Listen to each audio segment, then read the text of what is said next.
અરવલ્લી જિલ્લાના drugs and food વિભાગ દ્વારા તહેવારોના દિવસોમાં શહેરમાં અન્ય નમકીન અને મીઠાઈની દુકાનવાળા દુગ્ધાલય દુકાનો પર વેચાતા દૂધ અને પનીર તેમજ દહીં જેવી ખાદ્ય ચીજો વેચાતા વેપારીઓ ત્યાં તપાસ કરીને નમૂના લેવાતા હોય છે, પરંતુ આજરોજ અરવલ્લી જિલ્લાની અંદર ફૂડ એન્ડ ડ્રગ્સ વિભાગ દ્વારા મોડાસા શહેરની અંદર નટરાજ ટ્રેડર્સ નામની દુકાનમાં દરોડા પડતા ડ્રગ્સના સેમ્પલ લઈ આગળની કાર્યવાહી હાથ ધરી છે।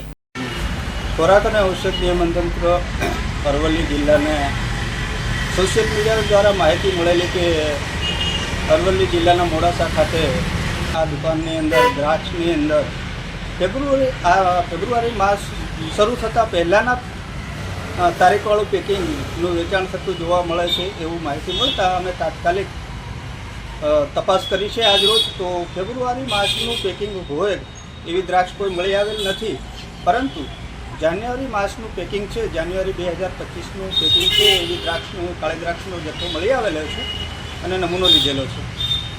સર, અરવલ્લી જિલ્લાની અંદર છેલ્લા 6 મહિનાની અંદર કેટલા સેમ્પલ લેવામાં આવેલા છે? અમે છેલ્લા દિવાળી પહેલાંથી સતત કામગીરી ચાલી રહી છે।